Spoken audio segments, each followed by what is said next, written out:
to Facebook Live, everybody. We're going live in a couple seconds.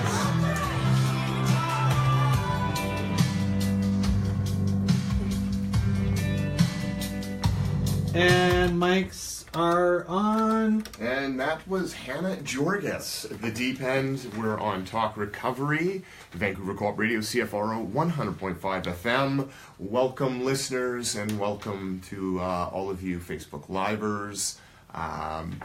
I love this because you can go home and you can watch this show at any point of the day. You don't have to be listening right now, but we appreciate the listeners. And if you want to keep this station going and our show going, donate. Get to the website at the Vancouver Co-op Radio and donate. Become a member. So now it's time for our personal stories. This is I don't know. It's kind of my favorite part of the show, I think. It's awesome having people come in, share a little bit about their story, and no different today, but to keep with the theme of women in recovery, or women do recover, we have Jordan with us. Welcome, Jordan. Thank you for having me. Yeah, well, thanks for coming. And we have Kristy also. I mean, since you're being filmed, we might as well introduce you as well. Coming in, and we'll talk to her a little bit at the end of the show. But let's talk with Jordan first. Jordan, tell us a little bit about your story, your addiction. What was it like for you? So my addiction didn't really start until, it didn't get out of hand until I was in college. I got in a bad car accident, and so I started using prescription pills, and that eventually turned into heroin, which turned into fentanyl. And I've used other drugs, but my main addiction was heroin and fentanyl. And I guess my addiction had taken me to, from being in college and having a good life, good family, material stuff, non-material stuff, happiness, to homelessness on the streets. I also got pregnant in my addiction, and I thought that was going to be something that was going to be able to get me clean, but I was not able to stay clean through my pregnancy. Well, typical story, right? Somebody gets hurt, bad car accident, needs a heavy pain med. Was there any, typical addiction stories previous to that, or were you just a regular girl and having a regular life? I would say my upbringing was pretty regular. My parents are still married. I've got a younger sister. We had a pretty typical, happy, good, family life growing up. Mm-hmm. But since coming into recovery and looking back on my childhood now, I can see behaviors and things that I was doing that shows that, I was an addict before I picked up the drug. Okay. So this is an important message, I think, because, it is often people's addiction, not hereditary, not because they were raised on the other side of the tracks, but because they got into an accident and, and maybe had some naivety or some ignorance around the types of medication they're being prescribed. So what did you get sick once and then get really scared? Did did the doctor that you were seeing sort of just give you whatever you asked for? Did he seem to have, or he or she seem to have education in addiction, or were you being told that you won't get addicted to this? What was that part of it? Well, so I was actually offered OxyContin by a family doctor, but I was too scared to take it at that time, and so I kind of went on my way for a little bit, not using any prescription pills, and then a friend that I knew had offered me a Percocet, so that was kind of the beginning, and it took a couple years till it got out of hand, and by that time I had spent a student loan, and it took me quite a long time to actually get sick because I had so much, not so much, but like it wasn't an issue. Like I just went to the bank and took money out for my student loan, and yeah, so it took a while, and I was into it pretty deep by the time that I got sick, and I knew that there was a problem, but I chose not to look at it for quite a while. Interesting. So you were actually scared to take OxyContin, Mm-hmm. a prescription Yeah. from the doctor, Yeah. from a a trusted. Because I knew what was going to happen, and then, What did you know was going to happen at the time? well, I'd heard stories like of people getting addicted and being physically dependent and it being hard to come off, and like I just never thought my life was going to. That wasn't like in my plans for life, to become a drug addict, and so. It's amazing because it speaks a lot to like the physical pain, a little bit of the difference from physical pain to like psychological pain or an emotional pain. How we can actually no, I'll go through physical pain. If the consequence is going to be possible addiction and things like that. But it seems like once we start getting a little sidetracked in life, a little insecurity comes into play, and then it's like, I need something now, hey? Yeah. So how old were you when you took that Percocet? I got in the car accident when I was 19, so I was probably 19 or 20. Okay. And then what happened with college? Well, so the accident was a couple days before to start my third year of university, so I withdrew from that, and I took a couple of years off, and then the addiction and the depression and not doing anything productive with my life, having no purpose. I really wanted to go back to school, so I tried to go back to school, knowing that I was addicted to drugs, and I did complete my third year somehow, and then my fourth year was just completely out of hand, so I ended up getting a medical withdrawal from that, and my addiction went on for a couple more years after that until I decided to get clean. Okay, so now that we're all aware of the fentanyl situation that's going on. It seems to be in everything.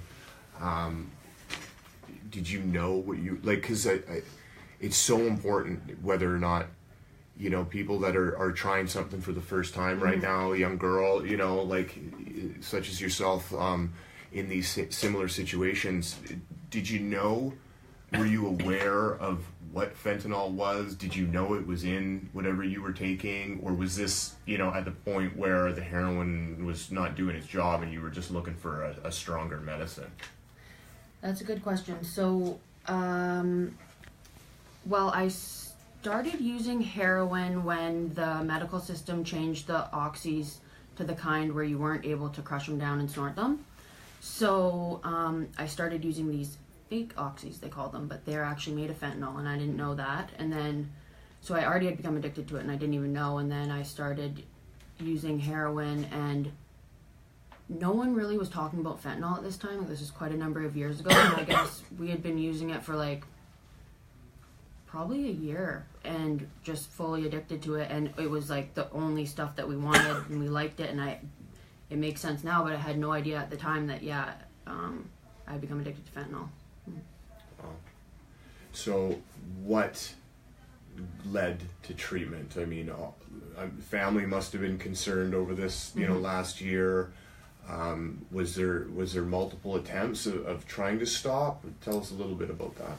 Okay, so there was multiple attempts. The first time I went to treatment was in 2012, and that was by intervention. And I was not looking to get clean at that time, but I value my family and they really wanted me to go, so I thought I would give it a try. It was unsuccessful. I only stayed in treatment for 2 weeks that time, and then I went to another facility in 2013, I believe, and I completed, and I stayed clean for a little bit there, but I relapsed. And this time around, so like I said, I had a baby, and my parents were involved. I'd kind of been talking to them about treatment, but I don't know, I was just scared to go to treatment because I didn't think that I was actually going to be able to, I wanted to be a mom and I wanted to have a better life, but I didn't think I was going to be able to lose the desire to use drugs, so I was scared to come. But I guess I figured I would give it one last shot, and it's working so far. So Right on. Well, thankfully that's you got in there before some of these major consequences that we hear so much about happen. A little bit about methadone. Was that part of your story? Yes.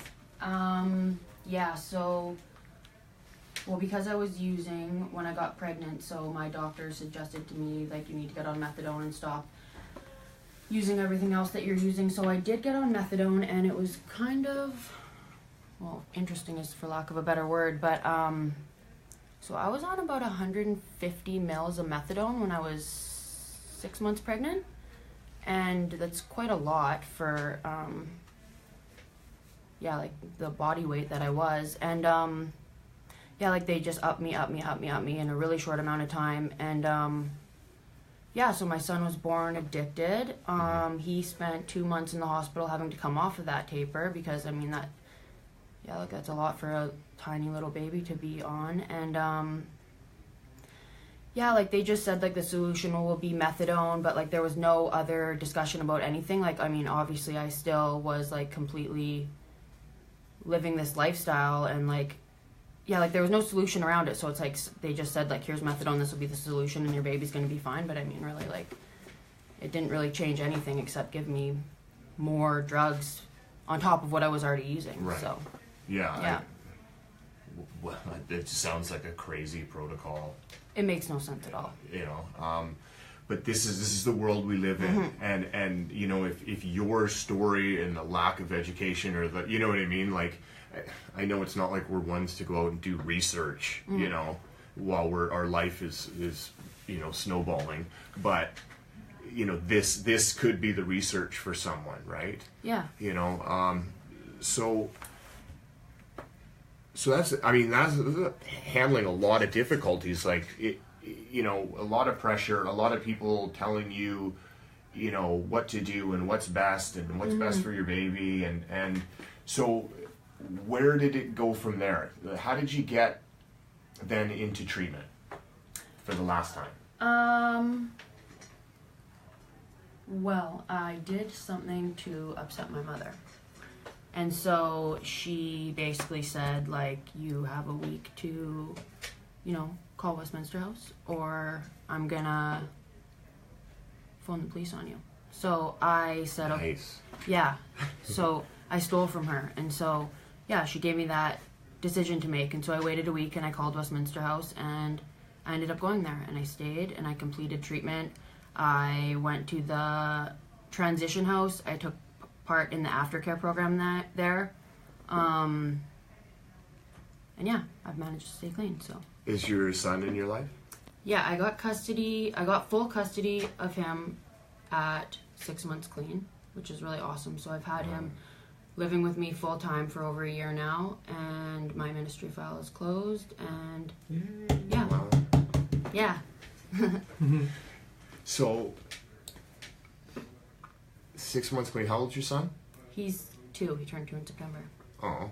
Yeah. Now, okay, so I'm personally curious about this else. So a lot of people say they're born with addiction, and it's like, well, maybe the babies that were born while a mother was using, or while she carried the child, were actually addicted, born addicted. Sorry. Is there an overwhelming concern for you that he's going to turn out, you know what I mean? Or right now, is he just like an average, regular 2-year-old? Yeah, he's really awesome. There was some concerns for me, like, beforehand, but, like, I don't know. He is honestly one of the happiest, easygoing, funny, like, he sleeps through the night, he eats. He's not picky, like, he's a super great kid, and I'm really, really blessed that everything's worked out, so. Right on. Because, I would, just hate to see, a life of just, like, putting the little guy in a jar, you know what I mean? And, throwing away the key is for fear of, he's already had a rough beginning, but he's right now, it's just a 2-year-old. Yeah, right? exactly. Facing what every other 2-year-old is facing. And of course, it's like, yeah, it's a thought in my mind. Like, it's like, so both of his parents are addicts, and he was in the womb on methadone. Mm-hmm. Like, yeah, it's something that I wonder, but for now he's doing great, and I mean, yeah. So you're 20 months clean right now. So, like, what's the future like? What, I mean, school, being a mother, like, what do you see your life and what's ahead for you right now? Well, I eventually want to finish the degree that I was pursuing previous to getting clean. I have 1 year left to finish that, but right now I am in school part-time. I'm taking a fundraising and marketing class because I work at Westminster House. I'm fully employed there, and I do the fundraising there. So I'm taking school part-time, working there full-time, and then just being a mom and doing recovery. Right on. Well, I mean, it's such a hard, difficult story, an emotional story, you know, over the last few years. I'm sure, you know, yourself being the one going through it, but, you know, so many people right now are currently in that. They're in that devastated space, you know. They don't see a way out. You know, options are going, you know, families mad at them. You know, what's sort of the, you know, something you could say to somebody in a situation like yours?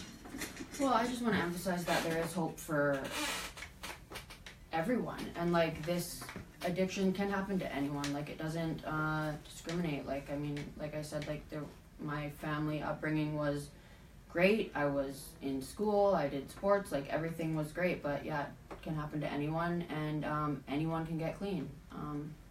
Yeah, it doesn't matter who you are, who you know, or what's going on. Like, there's hope for anyone. So. And it was beneficial for you to go to an all-woman treatment? I had tried, the other treatment centers I went to previously were co-ed, and I was hesitant to go to an all-women's facility because I felt like I connected better with men. But I also kind of knew deep down that if I wanted to really look at my issues and get clean and stay clean, that I was going to need to be in an all-women's facility, because that's just what's best. Right on. Yeah. Well, Jordan, a great success story. You know, anything you want ahead of you, obviously, and working in the place that you got clean in. Yeah. And also from the same place, the New Westminster House. Kristy's sitting in with us today as well. So you were there while Jordan came in. Did you get to see the whole process? I answered the phone when Jordan called and said, yes. She was like, I want to come to treatment. I was like, okay, do you want to come tomorrow? And she's like, no, not tomorrow. So, like, when it's just a voice on the other end of the phone, like, it's just somebody somewhere, you know, making a phone call, and now to be sitting here right now. It's really cool. Must be pretty And fun. now, like, we work in the same office. We're working together on the Win a Car raffle, which is awesome. And she's doing fundraising for Westminster House, and it's really cool. And I'm really proud of her. Right on. So what's going on at Westminster House? Tell us a little bit about that. So we're raising money for the ongoing recovery aftercare program that Jordan was talking about earlier. It's basically a program for the women who complete primary care to come back to Westminster House and participate in events and get educated and do volunteer. And the program is 100% relied on donations. It's not publicly funded by the ministry or the health authority or anything like that. So we're actually raffling off a 2017 Toyota Corolla, yeah, which Jordan is heading. So it's pretty awesome. Right on. Yeah. Yeah, Toyota Corolla, 2017. I can't even imagine what that looks like. I haven't what a Corolla looks like, but I'm sure it's a swanky little car. It's a swanky car. Yeah.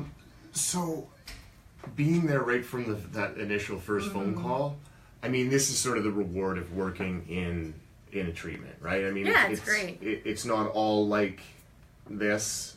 It has, you know. Yeah. Well, it's kind of different for me because I don't work in primary care, so I answered the phone when she called, organized her intake, and now I get to work with her on the other side. Oh, So see. I kind of missed the middle part, but that's okay, but it's still really awesome, and yeah. Yeah. Well, I mean, it's always a part of the story, you know, whether you're there for everything along the way. You know, seeing somebody from the very beginning, you know, to where they are now. It's the proof. It's why we do this show. It's why we sit down and have conversations with people. So, you know, because that middle part is so ugly sometimes, and